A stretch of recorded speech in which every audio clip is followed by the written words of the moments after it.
Le 22 juin 2018, à Cannes Lyon, devant les caméras du monde entier, Akon, le chanteur de Lonely et Smack That, annonce qu'il va construire une ville futuriste de 6 milliards de dollars au Sénégal. C'est une ville inspirée du Wakanda, le pays imaginaire de Black Panther, des gratte-ciel courbés, une crypto-monnaie pour la faire fonctionner. Et cette crypto-monnaie, elle s'appellera Laycoin. Le projet a toutes les chances de se concrétiser car il y a 800 hectares de terre offerts par le président sénégalais. La presse internationale applaudit, le Sénégal applaudit, la diaspora africaine applaudit. 7 ans plus tard, le 4 juillet 2025, la BBC publie un article qui change tout. Le projet Akon City est officiellement abandonné. Le terrain est repris par le gouvernement sénégalais. Un seul bâtiment a été construit en 7 ans sur les 800 hectares. Le bâtiment dont je parle ici, c'est un Welcome Center inachevé où des chèvres viennent maintenant brouter de l'herbe. La crypto-monnaie Akon qui devait financer le rêve est passée de 28 centimes de dollars en 2021 à 1 centime. Et ensuite, elle a été délistée de toutes les plateformes de crypto-monnaie. Le député sénégalais Bara Gaye a parlé de scandale. L'ancien mentor des coins, Devin Stephens, l'a accusé devant le tribunal de Manhattan d'avoir orchestré un projet qui représente toutes les caractéristiques d'un schéma de Ponzi. L'IRS aux États-Unis a placé pour plus de 6 millions de dollars de saisie fiscale sur les biens immobiliers de Akon. Et pourtant, ce que je vais vous dire va vous surprendre. En mai 2026, Akon est en tournée mondiale avec Neo. Les salles sont combles à Londres, à Manchester, à Birmingham. Sa fortune nette est estimée à entre 50 et 80 millions de dollars. Et Akon aujourd'hui toucherait entre 3 et 5 millions de dollars de royalties par an. Comment un homme peut-il perdre publiquement un projet à 6 milliards de dollars et ressortir plus solide qu'il n'était entré dans le projet?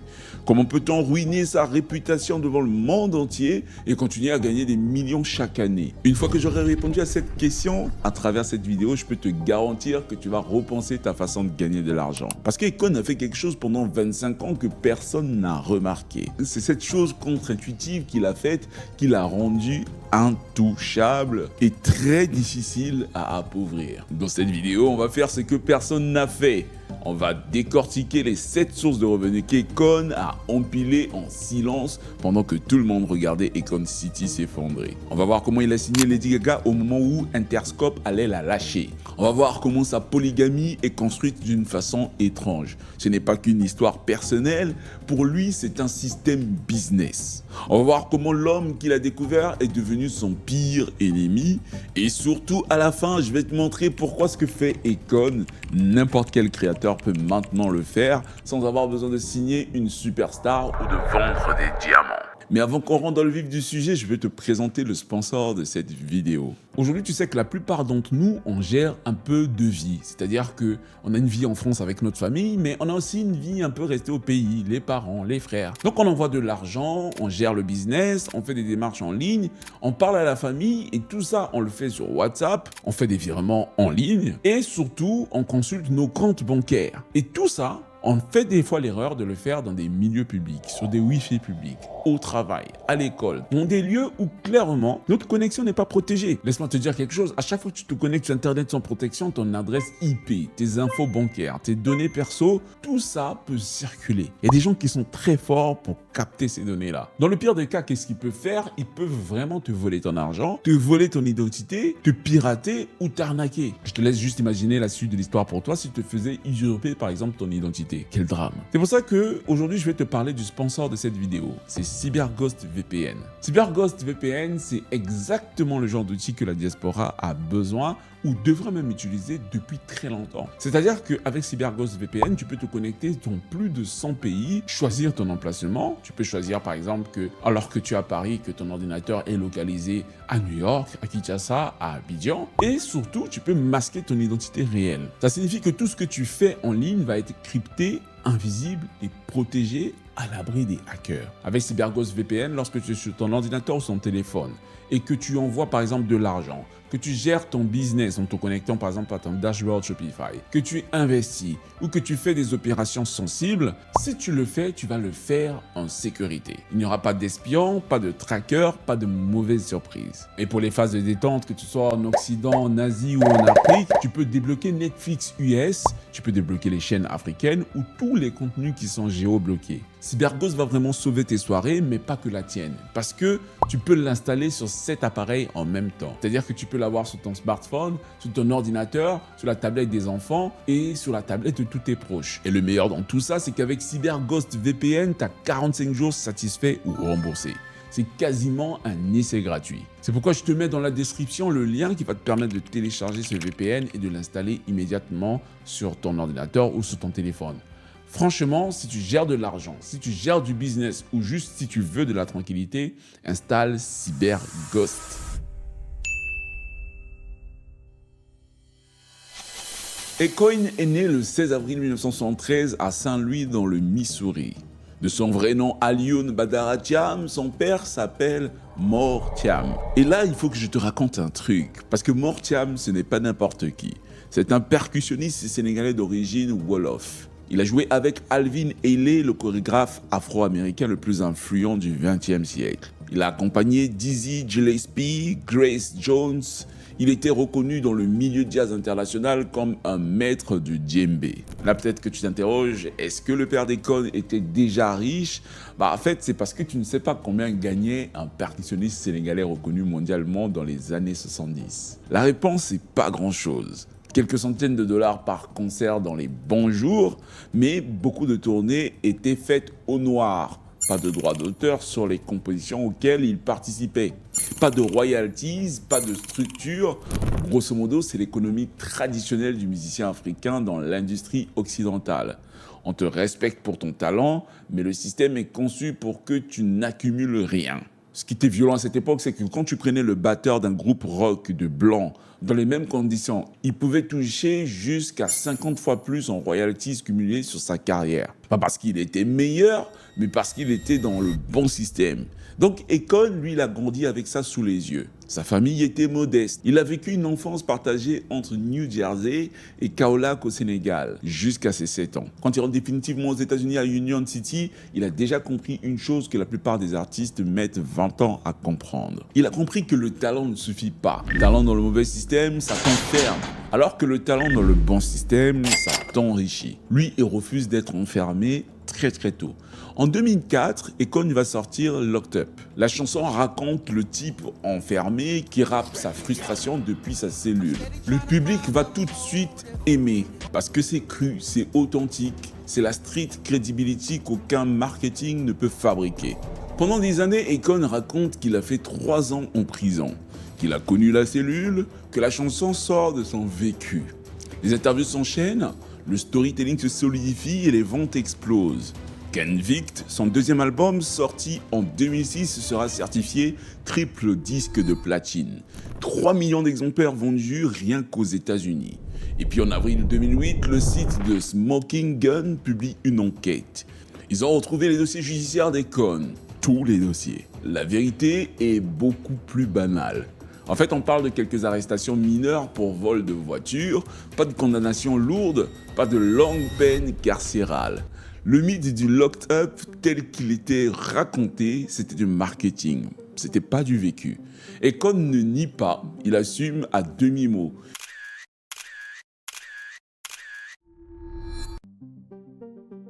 Et c'est là que la mécanique devient intéressante, parce que dans l'industrie musicale R&B et hip-hop des années 2000, un artiste sans street credibility, c'est un artiste sans valuation. La street cred, ce n'est pas un détail à cette époque. C'est un actif marketing qui se compte en millions de dollars de revenus. Observe toi-même la mécanique. De 2004 à 2007, un single qui fonctionne bien dans le hip-hop génère 200 000 à 500 000 dollars de mechanical royalties pour l'artiste sur les ventes physiques et numériques. Le titre d'Akon Smack That a même atteint la deuxième place du top 100 et est resté pendant 5 semaines en deuxième place du Billboard. I Wanna Love You avec Snoop Dogg a atteint la première place et est resté pendant 2 semaines. Pareil pour Don't Matter qui est resté longtemps numéro 1, je ne sais pas si vous vous rappelez de ce titre, un solo d'Akon qu'il a sorti en janvier 2007.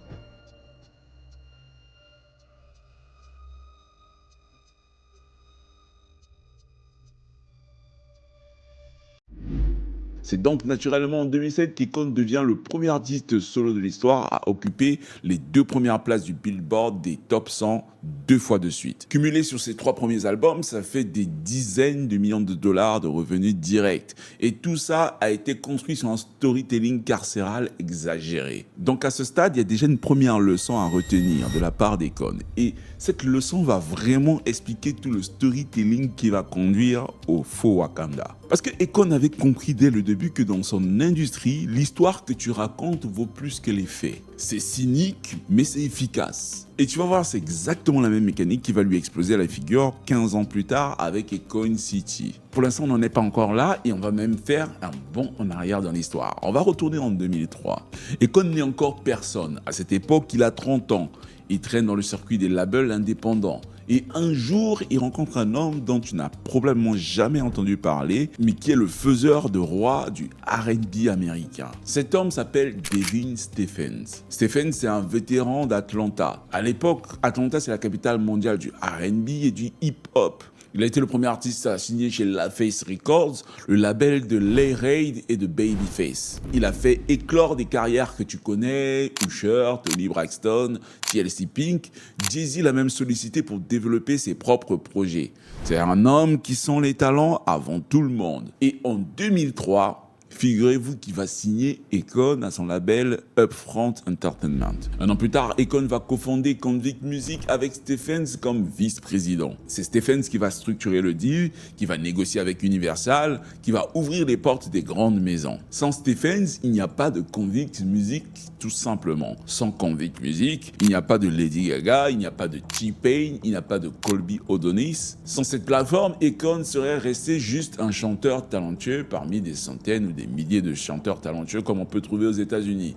Donc, il faut bien noter qu'à ce stade, Stephens n'est pas un partenaire. Stephens est l'architecte de l'empire. C'est là que ça devient intéressant parce que les contrats que Stephens va signer à l'époque vont définir tout ce qui va arriver pendant les 20 années qui vont suivre. Et je te promets que personne ne te raconte cette partie-là. Dans la structure d'un label hybride classique dans les années 2000, quand un artiste signe avec un mentor investisseur comme Stephens à travers une société de production, le mentor négocie typiquement un pourcentage entre 20 et 40% sur tous les revenus de l'artiste. Et quand je parle de tous les revenus de l'artiste, je ne parle pas seulement des ventes de disques, mais aussi les tournées, le merchandising, les cachets de featuring et les contrats publicitaires. Ça s'appelle un 360 deal parce que ça couvre 360 degrés des activités de l'artiste. C'est pourquoi Stephens, jusqu'aujourd'hui, prétend avoir un deal à 40% sur tout ce qu'a généré Akon depuis 2006. 40% sur les tournées, sur les disques, sur les royalties, sur les featuring et sur le merchandising. Pendant que les hits s'enchaînent, Smack That, I Wanna Love You, Don't Matter, Story Blame It On Me, Stephens, lui, il encaisse. Mais il sent qu'il y a des choses qui passent en sous-main. Des featuring non déclarés, des royalties internationales mal réparties. Et comme lui, il regarde ce contrat à 40% et il pense une seule chose. Il faut absolument que je sorte de là. Mais avant que ce conflit explose en justice, il y a quelque chose de bien plus important qui se passe. C'est quelque chose qui va définir ce qu'Akon est vraiment. C'est pas un chanteur, c'est même pas un patron de label, il est quelque chose d'autre. Janvier 2008, Akon travaille sur l'album Doll Domination des Pussycat Dolls. Et là, il a un writer's block. Ça signifie qu'il a une panne d'inspiration. Il appelle son producteur de confiance, Red One. Il lui dit « J'ai besoin d'une voix de référence pour un guide vocal. Est-ce que tu connais quelqu'un de pas trop connu et dispo tout de suite ?» Et là, Red One va lui emmener une fille de 21 ans qui s'appelle Stephanie Germanotta. Stephanie entre dans le studio, elle pose sa voix voix sur le guide, elle repart. Akon écoute le playback 10 minutes plus tard, et là, il fait quelque chose qu'aucun autre d'Interscope n'avait fait. Il appelle Jimmy Iovine. Jimmy Iovine, c'est le chairman d'Interscope Records, l'appel le plus puissant des années 2000, le boss qui a fait la carrière d'Eminem, de 50 Cent, de Dr. Dre. Et pour que tu comprennes les rapports entre Akon et Iovine, ce que je vais t'expliquer est un peu technique. Parce qu'il faut comprendre que la musique, c'est du business. Ici, Akon a ce qu'on appelle une joint venture de distribution avec Iovine. Ça signifie qu'Akon a le droit de distribuer la musique pour Iovine et au passage gagner de l'argent. Distribuer la musique, c'est rendre la musique disponible dans les grandes surfaces où elles sont vendues de manière physique, sous forme de disque ou de CD. Distribuer, c'est aussi publier la musique sur les plateformes de streaming. Je ne pense pas qu'à cette époque, les plateformes de streaming existaient déjà, mais c'est pour te poser le principe. Maintenant, si je reviens à l'histoire, il appelle donc Iovine, qui est un peu le patron pour qui il distribue de la musique, et lui dit « Yo, Iovine, I want to sign that right there. She needs to be under my umbrella. » Et là, il y a Iovine qui lui répond du tic au tac « Yeah, whatever you want. Take her and let's get it done. » Et là, il faut que tu comprennes quelque chose, c'est important dans l'histoire parce que ça va éclairer beaucoup de choses sur les décisions qu'Akon prend par la suite.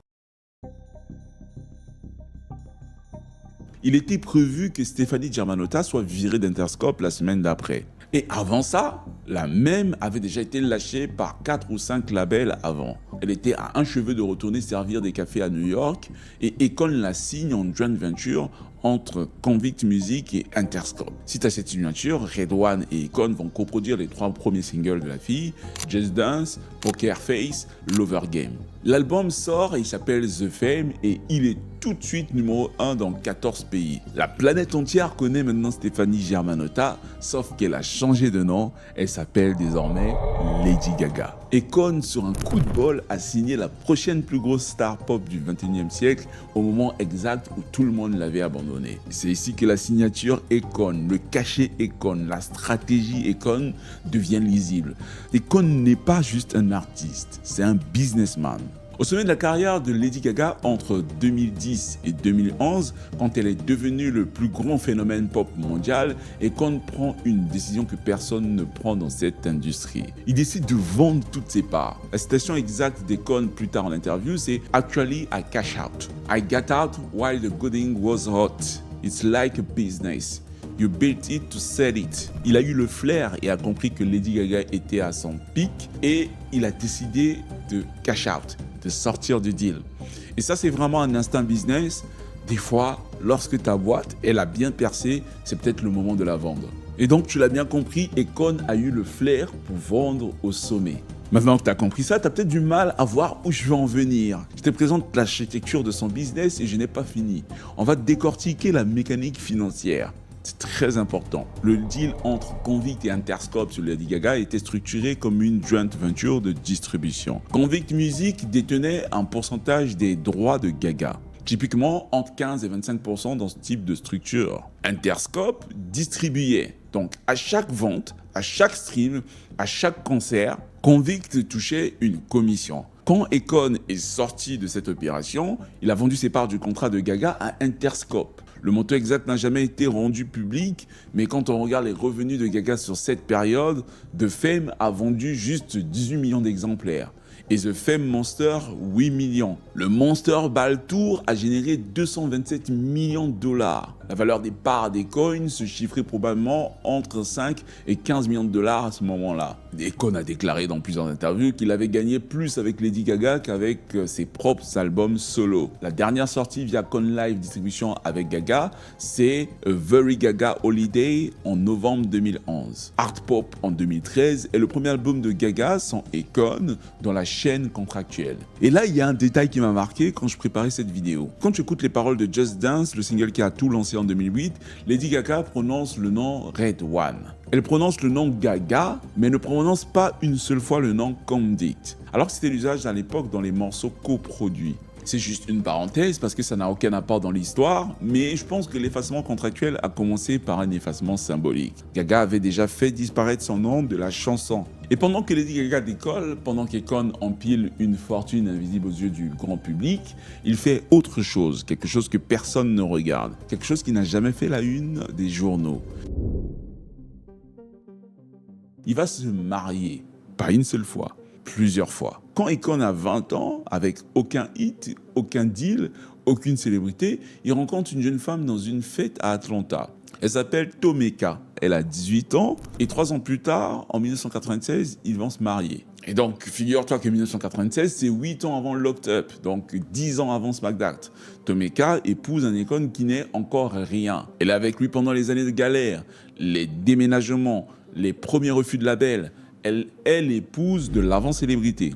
Et puis Akon devient Akon, et là en 2006, il fait une déclaration sur la radio d'Andy Martinez, une émission majeure du hip-hop new-yorkais à l'époque. Et cette déclaration va tout changer. Il déclare publiquement qu'il est polygame, et il dit que, en fait, pour lui, il n'a aucun problème d'avoir plusieurs femmes. Et il va même jusqu'à dire que tous les Africains croient à ça, et que son père avait 4 femmes, donc il n'y a aucun problème. À ce moment-là, le label lui demande d'arrêter d'en parler parce que ça menace ses ventes auprès de son public américain mainstream. Akon va obéir pour la promo, mais dans sa vie privée, le système est en place. Aujourd'hui, on identifie 4 femmes dans la sphère d'Akon. Tomeka Cham, l'épouse légale, Rosina Negesi, une exécutive éthiopienne-américaine de label, président et CEO de Zanar Entertainment. Elle a investi 12 millions de dollars avec Akon dans l'industrie du divertissement ougandais en 2021. Il y a aussi Amira Iman Cham, une rappeuse basée à Los Angeles. Il y a Tricia Anna, qui est une autre femme d'Akon, qui travaille directement chez Convict Music. Je ne sais pas si tu vois le pattern quand je te présente ça comme ça, mais chaque femme non officielle est aussi une partenaire business d'Akon. Rosina dans le label et l'investissement en Ouganda à hauteur de 12 millions de dollars. Amira est sa femme et c'est aussi une artiste qui l'a signée. Tricia, une autre de ses femmes, travaille comme une exécutive dans son label. Tomeka, l'épouse légale, est elle-même entrepreneur et exécutive aussi dans le label d'Akon. La polygamie chez Akon, ce n'est pas un détail biographique, c'est un système de structuration business. Chaque relation amoureuse est doublée d'une relation contractuelle. Chaque enfant, donc il en a 9 au passage, chaque enfant est aussi héritier potentiel de structures juridiques entrelacées. Côté juridique, la polygamie n'est pas reconnue aux États-Unis. Donc, pour les impôts américains, pour les tribunaux civils, pour les contrats de mariage, Akon n'a qu'une seule épouse, Tomeka. Les biens accumulés en parallèle avec les autres femmes, les investissements partagés, les sociétés communes, les propriétés au nom de l'une ou de l'autre, créent des zones grises juridiques considérables. C'est exactement le type de structure que les fiscalistes de haut niveau adorent et détestent en même temps. Parce que c'est opaque, c'est défendable, mais c'est aussi intéressant pour le fisc parce que c'est explosif si quelqu'un décide de tirer dessus. Et le 11 septembre 2025, exactement 4 jours avant ce qui aurait été leur 29e anniversaire de mariage, Tomeka Cham demande le divorce devant un tribunal californien. Motif officiel, différence irréconciliable. Elle demande la garde principale de leur fille Journey, 17 ans. Elle demande le spousal support, donc la pension alimentaire pour elle et pour sa fille. Et elle demande au tribunal de refuser à Akon tout droit financier sur ses propres revenus à elle. Donc elle veut divorcer, mais garder de son côté tout l'argent qu'elle a accumulé dans le business avec Akon. 29 ans après le mariage, la femme qui était là avant Locked Up est la première à le quitter publiquement. Et elle l'a fait juste avant l'anniversaire de mariage. C'est un signal qui veut dire que même les fondations les plus profondes peuvent céder. Retiens bien ce passage. La polygamie d'Akon, qui était son système, devient maintenant son piège juridique. Parce que pour répartir les biens dans un divorce, il faut d'abord savoir lesquels appartiennent à qui. Et avec 4 femmes et 9 enfants, dont seulement une seule femme reconnue par le droit américain, c'est un cauchemar juridique qui s'ouvre. Mais pendant que sa vie personnelle empile les structures, Akon fait quelque chose d'autre en parallèle, quelque chose dont il faut parler. Parce que c'est important pour comprendre ce qui va se passer ensuite. En février 2014, donc on est un peu remonté dans le temps, il va cofonder Akon Lighting Africa avec 2 partenaires. Chon Nyong, un activiste politique sénégalais-américain, et Somba Batili, le PDG de Solectra International, une entreprise solaire malienne. Le but est d'électrifier l'Afrique rurale grâce au solaire. Pas en mode œuvre de charité, pas en mode ONG, mais en mode business for profit. C'est crucial car Akon, lui, il refuse le modèle caritatif. Il dit, si c'est de la charité, ça meurt avec le donateur. Si c'est un business, ça scale. Et c'est logique. Donc il négocie un crédit d'1 milliard de dollars avec des fabricants chinois de panneaux solaires. Il ne veut pas de subvention. Avec ce crédit, il va déployer son plan en partenariat avec les gouvernements africains. Les chiffres tombent. En 2015, après un an, ils vont ainsi équiper 14 pays africains. Ils vont avoir plus d'1 million de foyers éclairés, plus de 5 000 emplois locaux créés. Et en 2017, c'est 100 000 lampadaires solaires installés, 3 000 mini-réseaux photovoltaïques, 102 000 kits domestiques, plus de 500 localités. 29 millions d'Africains touchés par le programme. Il ouvre ainsi la Solar Academy à Bamako, au Mali, un centre de formation panafricain pour les techniciens solaires. Et je ne sais pas si tu mesures ce contraste. L'homme qui va annoncer Econ City 4 ans plus tard sur le temps du rêve à 6 milliards, c'est le même homme qui a déjà électrifié 28 millions d'Africains avec un modèle for profit qui marche. Donc il sait faire de l'électricité en Afrique correctement. Il a déjà fait. Et ça, le grand public ne le sait pas. C'est documenté, c'est mesurable et c'est rentable. La mécanique d'Econ Lighting Africa, c'est exactement l'inverse de la mécanique d'Econ City. Lighting Africa fonctionne sur 3 principes solides. Première, un produit physique avec une utilité immédiate et vérifiable, à savoir la lumière. Deuxièmement, un modèle de financement classique. Le crédit fournisseur, c'est pas de la crypto. Troisièmement, une exécution distribuée par pays via des partenaires locaux. Pas de hype, pas d'annonce spectaculaire, pas de devise digitale, juste des panneaux solaires, des lampadaires et un crédit commercial chinois. C'est le modèle qu'aucun consultant aurait pu critiquer. Et c'est précisément le modèle qu'Econ va abandonner pour aller chercher quelque chose de plus brillant. Quelque chose qui s'appellera Econ City. Quelque chose qui reprend les mêmes mécanismes de son lancement dans sa carrière musicale.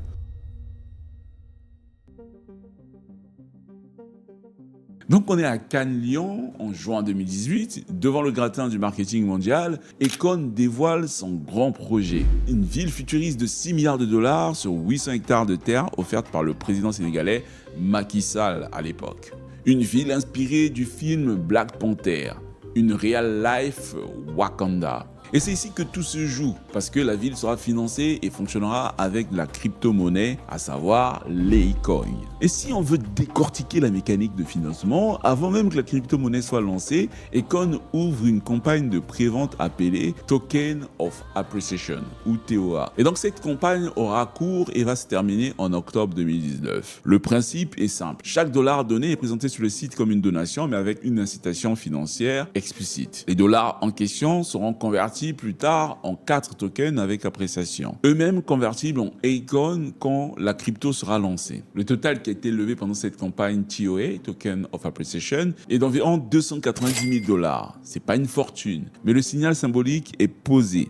Des centaines de personnes, surtout dans la diaspora africaine, ont mis de l'argent dans le rêve. L'Econ est lancé sur la bourse Bitmart en septembre 2021. Le cours d'ouverture est de 28 centimes de dollars, soit 23 centimes de livres sterling. En décembre 2022, 15 mois plus tard, le cours de l'Econ est juste d'1 centime. C'est un effondrement total et la première trahison structurelle. Parce que 2 ans après la fin de la campagne TOA, l'administrateur du token annonce au Telegram: bonne nouvelle, on peut maintenant rembourser les TOA soit en cash, soit en Econ Mastercard de valeur équivalente. 1 an après cette offre, donc 3 ans après la fin de la campagne, aucun remboursement n'a été effectué, et je dis bien aucun. Quand un journaliste de la BBC interroge Econ là-dessus en 2022, il répond textuellement: It wasn't being managed appropriately. Ça n'a pas été bien managé. I take full responsibility for that. Donc il assume pleinement la responsabilité et il ajoute qu'il serait même prêt à le faire de sa propre poche. Ça, c'est en 2022. On est en mai 2026, aucune tournée de remboursement n'a eu lieu. Aucune restitution publique aux donateurs du TOA. La mécanique numéro 2 qui peut justifier l'effondrement, c'est le conflit avec la BCEAO. La Banque centrale des États de l'Afrique de l'Ouest, qui régule et émet le franc CFA, la monnaie officielle du Sénégal et des 7 autres pays de la région, qualifie l'usage de l'Econ d'illégal. Pourquoi ils disent ça? Parce qu'ils se disent qu'aucun État souverain ne peut tolérer qu'une monnaie alternative remplace sa monnaie nationale sur son territoire. Pour la BCEAO, c'est une question de souveraineté monétaire, pas d'innovation technologique. C'est un point qu'aucun consultant sérieux n'aurait pu laisser passer dans une due diligence préalable. Econ City annonçait fonctionner avec une monnaie illégale dans le pays où elle devait être construite. Le projet était mort-né à ce niveau-là, donc dès l'annonce. La mécanique numéro 3 qui explique que ça n'ait pas fonctionné, c'est le défaut SAPCO.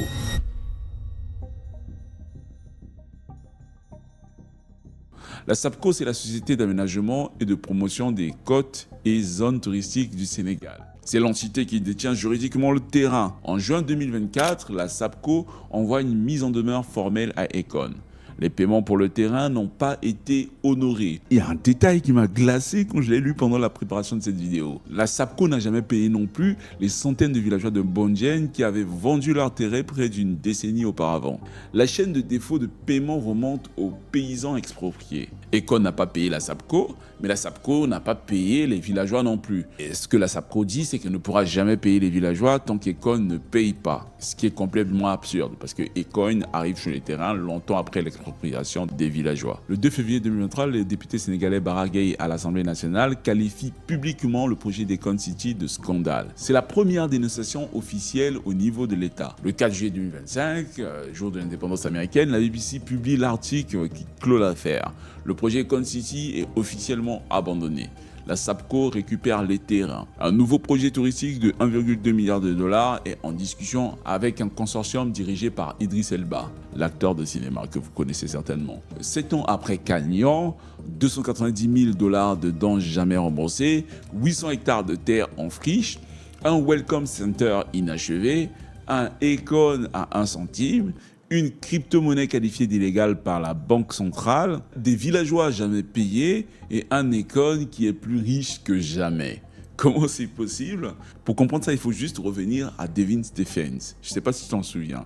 Le mentor du début, l'architecte invisible, l'homme qui prétendait avoir 40% de tout ce qu'Akon a touché depuis 2006. En 2018, la même année que l'annonce d'Akon City à Cannes-Lyon, soit dit en passant, Akon et Stephens signent un settlement à l'amiable. Akon doit verser à Stephens 3,25 millions de dollars sur 4 ans pour solder un précédent contentieux. Akon paye le premier versement, le deuxième, le troisième, et puis sur le quatrième et le dernier versement de 750 000 dollars, il refuse de payer. Cette explication, c'est que dans le statement en question, il y avait une clause qui stipulait que Stephens recevrait également des royalties sur les 4 prochains albums d'Akon, à condition que ces albums soient publiés sous un label qualifié de majeur. Or, Akon a quitté Atlantic Records et signe avec BMG. Et donc, Akon dit devant le tribunal que BMG, ce n'est pas un label majeur au sens de la clause. Vous voyez un peu la filouterie du gars. Donc, pour Akon, il ne doit ni les royalties, ni le dernier versement. C'est pour ça que Stephens va déposer plainte contre Akon en 2021. Il revient à la charge en janvier 2022 avec une plainte amendée devant la Cour suprême de Manhattan. Et ses avocats accusent Akon et ils disent littéralement, c'est écrit dans les documents judiciaires, Akon a passé la meilleure partie d'une décennie à frustrer les tentatives de Stephens d'obtenir l'argent qu'Akon a contractuellement promis de payer. Mais ce n'est pas tout. En mars 2022, Stephens fait quelque chose d'inédit. Il demande au juge de dégeler tous les avoirs new-yorkais d'Akon. Et il joint à cette requête un affidavit signé par un ancien agent fédéral, Scott Thomason, ex-spécial agent retraité. Et il demande ce gel sur la base du projet Akon City.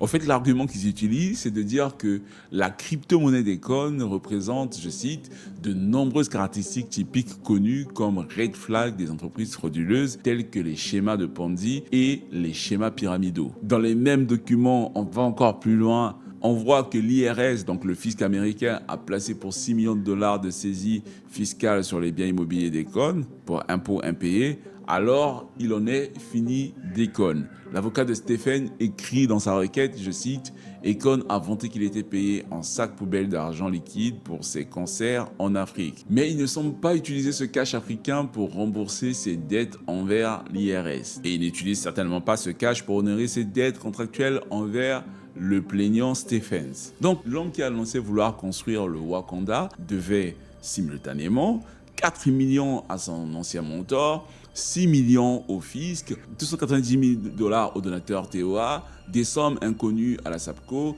et indirectement aux villageois de Bondjen. C'est ici que la mécanique s'est retournée contre Akon parce que lorsqu'un ancien agent fédéral dépose un affidavit qualifiant ton projet de Ponzi et que ce document est versé dans une procédure judiciaire publique, tu ne peux plus signer aucun deal sérieux pendant des années. Aucune banque ne peut te prêter de l'argent, aucun fonds d'investissement ne t'approche et aucun aucun gouvernement africain, sauf l'Ouganda, et encore le projet ougandais a fini par s'enliser aussi. Donc finalement, personne ne veut te toucher ni avoir affaire avec toi. C'est exactement ce qui s'est passé. Entre 2022 et 2025, Akon est juridiquement isolé. Il ne peut plus financer Akon City, il ne peut plus racheter les TOA, il ne peut pas honorer ses paiements à la SAPCO.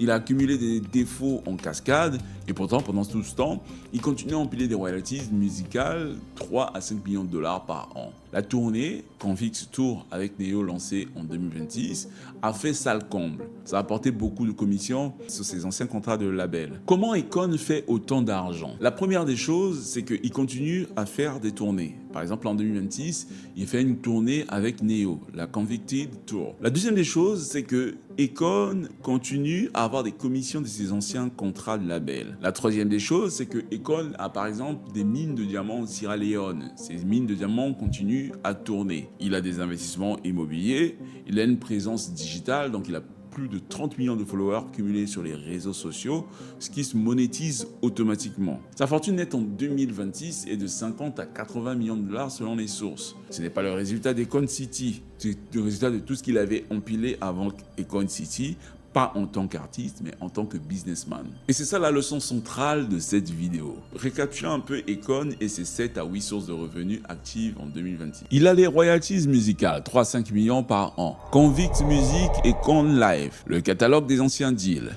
Il a une mine de diamants en Sierra Leone. Il a Convict Clothing qui fait des vêtements, Akon Lighting Africa, il a du real estate, donc de l'immobilier aux États-Unis et de l'immobilier à l'international. Il a une présence digitale et sociale média qui permet de la monétisation des réseaux sociaux. Il fait des tournées, Convict Tour avec Neo en 2026 et aucune de ces sources n'est venue d'Akon City. Toutes ont été empilées en silence pendant des années, pendant qu'il chantait Smack That et Don't Matter, pendant qu'il signait Lady Gaga, pendant qu'il négociait des crédits chinois pour électrifier près de 29 millions d'Africains. Akon City, c'est juste une annonce, c'est un rêve à 6 milliards. Le chiffre rang qui fait la une. C'est ce qui a fait pleurer la diaspora et fait applaudir partout. Mais Akon City, ça n'a jamais été sa vraie fortune. Sa vraie fortune, c'est l'empilement silencieux qu'il avait construit avant. C'est ce qu'il sauve aujourd'hui. Et maintenant, écoute-moi attentivement parce que c'est ici que tout devient personnel pour toi. La plupart des gens de la diaspora qui veulent réussir, qu'est-ce qu'ils font? Ils cherchent l'idée à 6 milliards, le coût unique, la grosse annonce, le projet qui va tout changer, la crypto qui va exploser, la start-up qui va tout casser, le dropshipping qui va générer 100 000 euros en 30 jours. Ils cherchent l'Akon City. Ils ne cherchent pas la Convict Music. Ils ne cherchent pas l'Akon Lighting Africa. Ils ne cherchent pas l'empilement. Et c'est exactement pour ça qu'ils restent à zéro. Parce que dans la vraie vie, pas dans les pubs Facebook ou ce que vous racontent les gourous sur Instagram, pas dans les vidéos de motivation à 2 balles. Dans la vraie vie, c'est l'empilement qui enrichit, c'est pas les annonces. Et là, peut-être que tu vas te dire qu'il y a un problème, puisque tu te dis, ok, Akon avait des moyens que tu n'as pas. Il avait un label, des contrats et des contacts surtout. Il avait Devin Stephens en 2003, il avait Jimmy Iovine en 2008, il avait des millions à investir dans des mines de diamants, il avait 1 milliard de crédits chinois pour Lighting Africa. Toi, tu n'as pas ça, c'est vrai, et c'est exactement la raison pour laquelle moi, par exemple, j'ai construit Clika. Clika est une plateforme, je te mets le lien en description, qui te donne l'opportunité d'investir en budget publicitaire sur des entreprises e-commerce qui génèrent déjà de l'argent ou qui sont en scaling. L'idée, c'est de mettre en relation des personnes comme toi, qu'on appelle sur la plateforme des partenaires, et des entreprises e-commerce qui fonctionnent déjà. En tant que partenaire, tu peux investir dans le budget publicitaire de ces entreprises et partager les gains, mais tu peux aussi juste en faire la promotion si tu as une audience sur les réseaux sociaux, et ça, c'est ce qui s'appelle de l'affiliation. C'est une marketplace. D'un côté, tu peux vendre des produits physiques et profiter de ceux qui ont du réseau ou de l'argent pour scaler ton produit, ou de l'autre côté, tu peux très clairement investir juste dans le budget publicitaire des entreprises qui fonctionnent déjà. La plateforme a un algorithme qui te propose seulement les produits qui sont scaling et qui ont la plus grosse chance de te rapporter du retour sur investissement. Je te laisse aller cliquer le lien dans la description, rejoins la plateforme MyClika et une fois que tu as rejoint, tu vas pouvoir être invité à une prochaine conférence en ligne où on va t'expliquer le principe et on va t'expliquer comment on fait pour réussir dans ce modèle qui est inédit dans toute la francophonie et qui marche partout, même en Afrique. Rejoins Klika maintenant pour activer une ou plusieurs sources de revenus supplémentaires. Donc, pas besoin d'avoir signé Lady Gaga, pas besoin d'avoir investi dans des mines de diamants, pas besoin d'avoir 1 milliard de crédits. Tu peux commencer directement avec ton téléphone. Tu peux commencer avec ton propre travail. Ce qu'Akon a fait, n'importe quel créateur africain peut maintenant le faire sur Klika. Tu peux activer jusqu'à 4 sources de revenus et c'est accessible à partir de 0. Tu peux faire du clipping sur la plateforme. Tu reçois des contenus de marque, tu les coupes en short et tu es payé à chaque vue. Tu peux faire de l'affiliation à travers les boutiques Klika. Tu utilises des produits que tu n'as pas créés, les produits d'autres entreprises qui fonctionnent déjà et tu publies le lien de ta boutique dans des communautés ou directement sur les réseaux sociaux et à chaque fois que ça clique et que ça achète, tu gagnes une commission. Tu peux investir dans la publicité comme je te l'ai expliqué. Tu mets du budget publicitaire qui est dépensé pour accompagner des boîtes qui ont déjà des résultats et tu partages les gains et ça t'apporte de la rentabilité. Tu peux en quatrième lieu créer tes propres produits digitaux ou physiques et tu peux les scaler sans plafond et recevoir tes paiements très facilement directement sur ton compte bancaire ou sur ton compte mobile money ou par les moyens que tu souhaites en crypto-monnaie ou sur PayPal. C'est toi qui décides et c'est très facile. C'est ça le vrai message de la vidéo. Akon te montre la mécanique, mais Klika te donne l'infrastructure. Le seul truc qui te manque actuellement, c'est toi qui décides de commencer. Si après cette vidéo, tu te dis « Ok, je veux comprendre comment empiler mes propres sources de revenus », tu as le lien dans la description. Vas-y, c'est gratuit, tu t'inscris et tu as une conférence gratuite, en général les dimanches, pour te montrer vraiment comment ça fonctionne. Et pour ceux qui le souhaitent, n'oubliez pas d'utiliser l'outil du sponsor de cette vidéo, l'outil de CyberGhost VPN. Pour y accéder, il suffit de cliquer le lien que j'ai mis dans la description et lorsque vous cliquerez, vous aurez 4 mois d'offres avec une réduction de 83%. Protégez votre vie privée, débloquez des contenus exclusifs et surtout protégez vos finances avec CyberGhost. Vous pouvez aller cliquer, vous pouvez tester sans risque grâce à la garantie de CyberGhost de 45 jours. Ça signifie que pendant l'intervalle de 45 jours, si vous n'êtes pas satisfait de CyberGhost, vous serez intégralement remboursé. Allez, c'est dans la description, je vous laisse cliquer. Si cette vidéo t'a plu, si cette vidéo t'a permis de comprendre comment Akon a réussi à rester riche malgré les déboires dans sa vie, n'hésite pas à mettre un like, n'hésite pas à laisser un commentaire, n'hésite pas à booster la vidéo. Tu cliques sur le bouton boost, tu déroules là à droite des likes, tu vas voir quelque part boost, tu cliques sur le bouton boost et ça booste la vidéo. Partage la vidéo à toutes les personnes qui pourraient être intéressées et puis je te laisse avec la prochaine vidéo où je te raconte l'histoire d'un jeune qui était promu à un bel avenir, qui avait le potentiel pour changer l'Afrique, mais qui a choisi de s'enrichir avec de l'infoprenariat et ça a mal tourné pour lui. Je te laisse ici avec l'histoire de Junior Netabou et je te dis à la prochaine vidéo. Tchuss!